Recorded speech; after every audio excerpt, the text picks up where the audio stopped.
Well, good morning. Welcome back to the Broadcast Retirement Network. I'm Jeff Snyder. This is BRN AM for Tuesday, January 26th, 2021. And our top stories today, home builders are rebranding as tech companies and high-tech indoor farming. Well, joining me now to discuss this and more is Daniel Klein. He's executive producer and lead advisor for 7 Investing. Dan, great to see you. As always, thanks for joining us this morning. Good morning, Jeff. Thanks for having me. Well, pleasure's all mine. Let's jump in because our segment's about technology. Today we'll talk about 2 things. The first is home builders are kind of rebranding themselves as technology companies. What can you tell us here? So there's some good and some bad here, Jeff. And you sent me this story and I read it. And a little part of me went like, come on, like really? But let's look at the positives. So this particular home builder consolidated a bunch of its brands under one, and it looked at what makes tech stocks tick in terms of the stock market, and it tried to both emulate some of those things and sort of market itself some of those ways. So you can't be asset light as a home builder. That's not possible. Your asset is homes and land, and it's very expensive.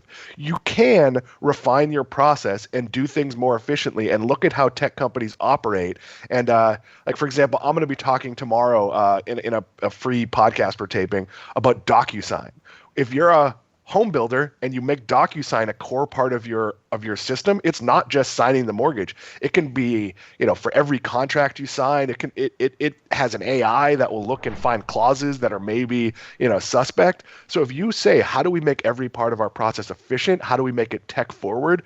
It can't turn a home builder into a tech company, but it can take some of the best aspects of tech and bring it into home building. And I think this is important for any industry. We've talked a lot, Jeff, about customer service. So when you look and I'll bring up a recent story I had. A company that provides my cable, let's call them Schmomcast. I needed to talk to a person, and they feed you into an AI. And the AI is great if you're looking for something on their website. It's completely useless for the very specific problem I had. So I learned if you keep typing person, it eventually gives you a person. That's not good customer service. But if you're a home builder and you look at sort of the best tech companies and how they provide customer service, how easy it is to get a return label on Amazon, how easy it is to get in touch with someone at Apple if you need something fixed in your phones. If they copy all of those things, again, they don't become a tech company, but they use the best of that world, and that makes them much more attractive. I don't know if you've ever bought from a home builder. It's not that fun. It's not, they're not as good at it as, buying when you use a bank and a mortgage company. So, and we did it a few years ago, to be fair, actually more than that, about a decade ago. A lot of it was very, very manual. If they embrace making things as automatic as possible, it's like, the real estate business in general. Right now, a lot of people, Jeff, are doing virtual tours rather than going in person. I have a condo for sale. So if you're looking to move to West Palm Beach, virtual tours are a great choice. It's embracing all the technology that makes a non-tech company kind of a tech company, and that I'm fully a fan of. Yeah, and I agree with you. I mean, it's almost the equivalent of like wearing a black turtleneck and thinking that you're going to be the late Steve Jobs or, some other entrepreneur or inventor. I mean, at its face value, it seems rather absurd. But Dan, there are things you can do to integrate. Look, these homes today have a lot more features technologically. We have talked about refrigerators. We've had you on the show talking about refrigerators, toilet tech. I mean, I can't believe I'm even saying that on TV, but toilet tech. And other things. I mean, in a way, the homes of today and the homes of the future will be incorporating technology. But you're right. The development, the evolution of the home building business, not there yet from a process point of view or even a technology point of view. Yeah, and Jeff, let me give you 2 examples where technology can make an old-fashioned home builder more efficient. 3D printing. So let's say you're doing construction and you're missing the Y widget you need to hook up something or other. I don't know construction at all, as is obvious by that. In the past, you maybe had to order that out. Let's say it's the ring valve that hooks up the refrigerator and you don't have the right one. Maybe it's not in stock locally. Maybe it takes 2 months for it to come in. That's something that could easily be 3D printed. Now, is the industry there for that? It's not fully there for that, but it's coming. The second thing you could do is the Internet of Things. So most of these home builders, they're not building individual houses, they're building communities. One of the roles, I live in a gated community, and let's take something like all the lights that are all around the community. A maintenance guy drives around in a golf cart and he checks to see if the lights are out.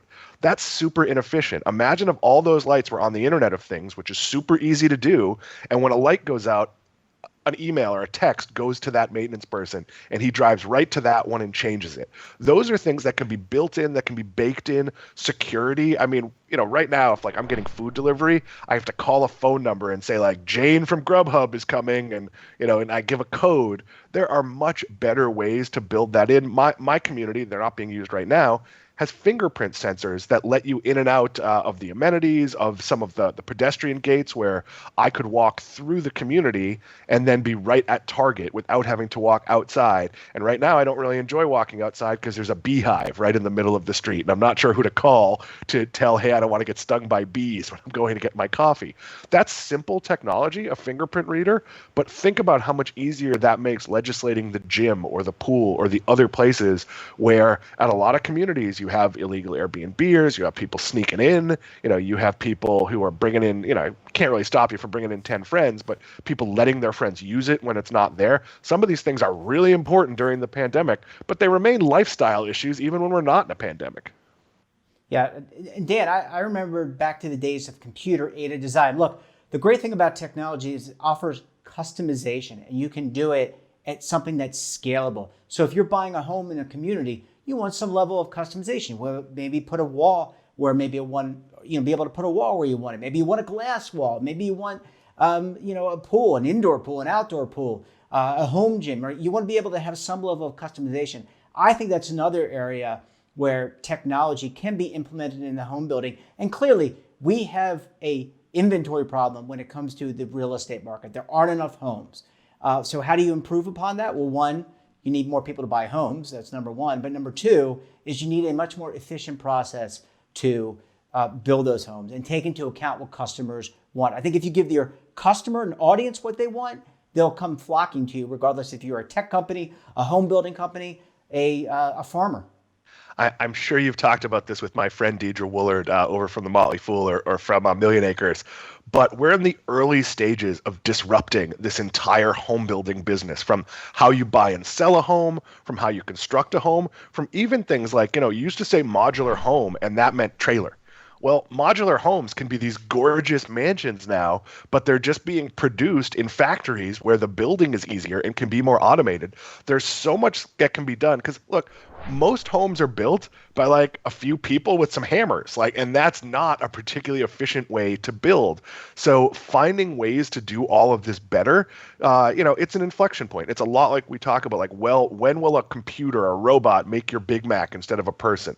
Well, when it becomes cheap enough to have the person and not, cheap enough to have the robot and not the person. That's kind of where we are, that these companies see the value in being seen as more of a tech company. So they're spinning to that. Now, some of it is nonsense, but a lot of it is just embracing what works in the tech world.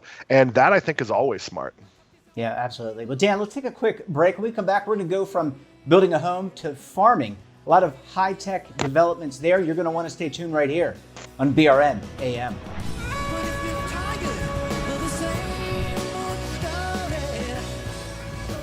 Imagine a new television network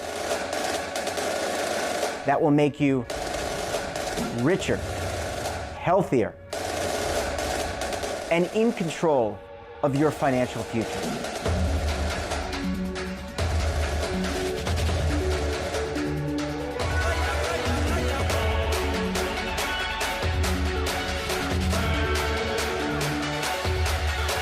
This network is for the policewoman in Nashville, Tennessee, the baker in Dubuque, Iowa, the teacher in Lexington, Kentucky. We want to make the idea of savings and retirement culturally relevant. But what do you see as a defining issue of the midterms, especially for the smaller businesses? I mean, they are the lifeblood of the American economy.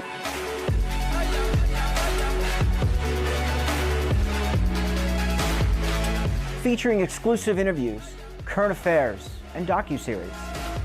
33 years old, you retired early. The philosophy is money only matters if it helps you live a life that you love. But you got to start thinking about retirement as soon as you get in. The Broadcast Retirement Network will drive very high engagement with premium partnerships. So this isn't retirement and savings for your parents or grandparents. This is for all Americans. And we're going to change the way you think about money.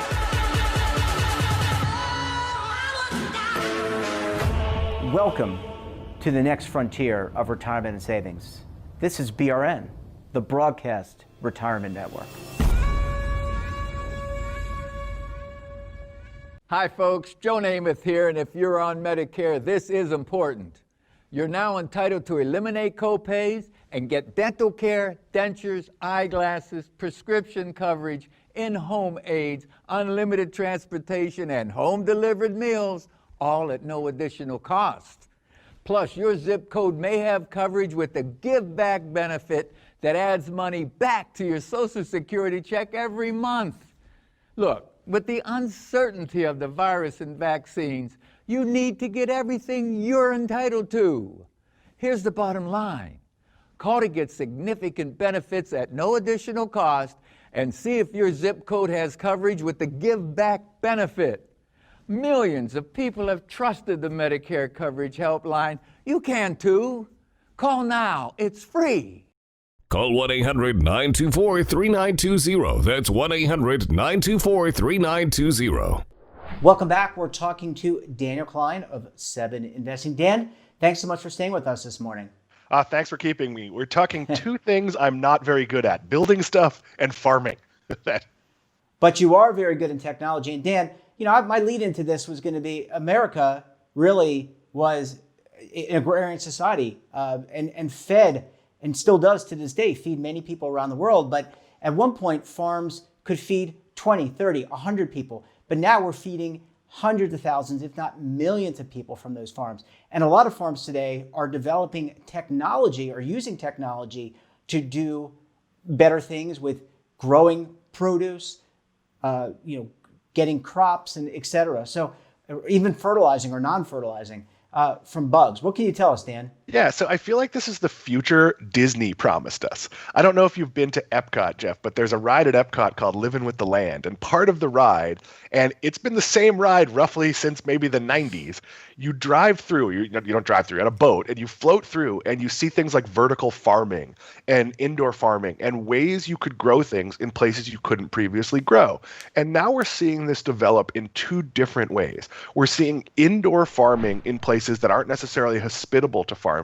Some of that is about feeding people, but some of that is about, hey, the people who go to Chipotle want their damn avocados, whether they're in season or not. And some of it is about, I hate to say, the cannabis industry. You need pretty specific conditions to grow. So you're seeing this sort of explosion of indoor growing. But that's going to be both a vanity, hey, this rich neighborhood wants exactly this right kind of cilantro and they're growing it on the roof of their Whole Foods. But it's also going to feed people in places where it was difficult to get food. It's also going to give you better food. The example I always give is, for some reason, corn, like corn on the cob in Florida, is terrible compared to corn on the cob in New England. The problem is it's a very weak, it's like a 3-week season in New England where it's, fresh and good, and it doesn't travel well. So there's no way to get it from New England to Florida. But if you live in New England, it's such a limited season. Theoretically, with the right controlled indoor conditions, you could have that sort of year-round season. And obviously it's year-round here in Florida for certain things. But you're going to see much more community farming. You're going to see much more, wow, this area is just, it's someplace that's not hospitable to farming, but a lot of people live here. They need fresh produce. It's going to be cost effective to put in this indoor vertical technology, where in the space you used to be able to grow one plant, you can now grow 100 plants. You're going to see everything from these mass farms to individual farm pods you can put in your basement. Yeah, and look, we're not just talking about the robots that can cut your lawn, right? I mean, I think that John Deere and other tractor makers have created, maybe some of them are autonomous, but maybe more autonomous than not, tractors and farming apparatus in order to make this happen. But you're right, being able to determine whether or not these tomatoes need more watering, for example, or these potatoes, I'm trying to think of my fruits and vegetables. Honestly, I'm not doing a very good job, but like the spinach needs to be watered. I mean, that takes sensors and it can be done efficiently so that you don't ruin the crop. How many times do you hear, Dan, where a crop isn't picked in timely manner, or something happens and they have to throw out a lot of the crop? That's food, to your point, that could feed many millions of people, not only here in this country, but around the world. And as I said in my opening, a lot of people in the world still rely on the U.S. for what we produce in terms of farming. Yeah, and when you automate farming, which you can absolutely do with indoor, vertical farming, you cut down on waste. Right now in Florida, like let's say it's time to go pick the oranges, that's not an efficient system. So oranges are left on the trees. Now, are there nonprofits that figure out how to get some of that unused fruit and bring it to people who need it? There are, but not at the level. So if you could say, okay, 100% of what we grow is going to be viable, you could make a decision as a business that 5% of your harvest is going to go to the food bank or go to wherever.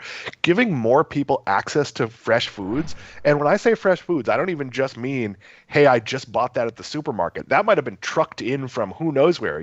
We've all seen the avocados from Mexico. Mexico's not that close if you live in, say, Boston, or New York or wherever. So if you could grow those specific things closer to where they are on mass basis, you're controlling the chain. And I think you're going to see some of the bigger companies. I joked about Chipotle, but Chipotle has had to warn more than once that they might not have avocados. So you're going to see McDonald's and other people that have very exacting standards. It sounds ridiculous, but McDonald's has a really specific standard for a potato.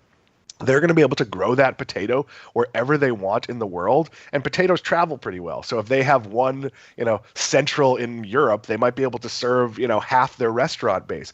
I think this is going to become a supply chain question, and will we see growth in other types of farms? Absolutely. We've seen a move towards artisanal farming and small farms, and people paying a fortune for like a cow who's like, they've known since birth and that went to college, and, then they get to eat the steak. But I think this is really exciting because it's going to open up access to a lot of people to foods they maybe couldn't get on a fresh basis. Yeah, and you bring up the last thing I'll say for your comment is, we talk about farmers, and we're not just talking about big farmers. You made the point about small farmers. Technology kind of levels the playing field. No, yeah, sure, you're not going to be able to really compete with any large agro business, but as a small farmer, we still need them to produce certain crops that we want. Your comment about avocados rings very true.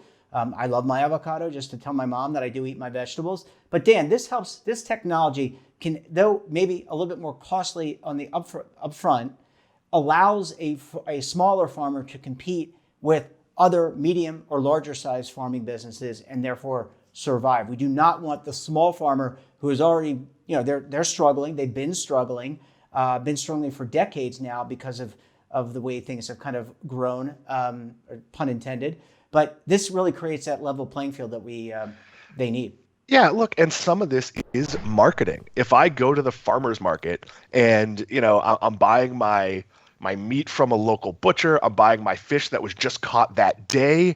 If I go to a local person who's got all these cool pictures up of how they've grown it, and they say, yeah, I'm in the factory district a mile from here, all of this stuff, there's no pests, there's no need for pesticides, there's no need for all these chemicals because everything's in a controlled environment. And it's 50% more.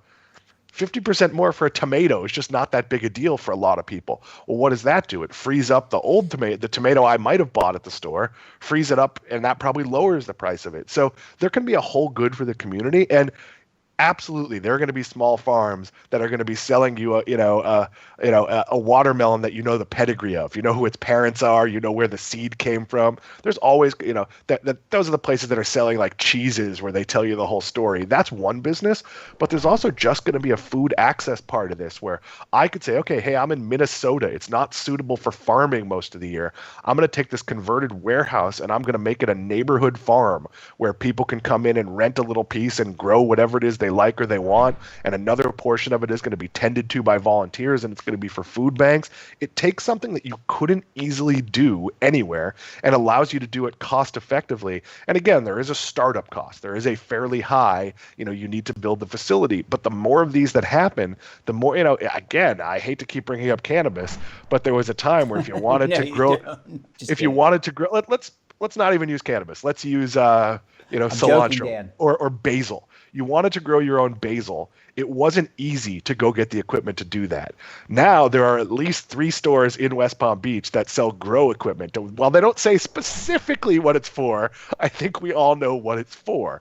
And it's become a lot easier to do that. So as the technology sort of gets democratized, it does become cheaper. And this is going to be something that, college campuses might decide it's cost effective to grow our own whatever it is we're using a ton of. Something like rice that needs really specific conditions to grow, or cranberries. You might be able to grow those in places you couldn't. And it just increases access, and it'll take something that's, seasonal and make it, if not completely not seasonal, way less seasonal. Yeah. Well, Dan, you're making me hungry. All this talk about farming has made me exceptionally hungry. I just ate. Dan, always a pleasure chatting with you. Thanks so much for joining us. Great analysis this week. And we look forward to having you back on the show again very soon. Thanks for having me. And that wraps up this episode of BRN AM. Have a topic of interest, someone you think we should talk to? Then drop us a line. And don't forget, for all the information in retirement markets, technology, personal finance, so much more, check out today's edition of our newsletter, The Morning Pulse. So until tomorrow, I'm Jeff Snyder. Stay safe, keep on saving, and don't forget, roll with the changes.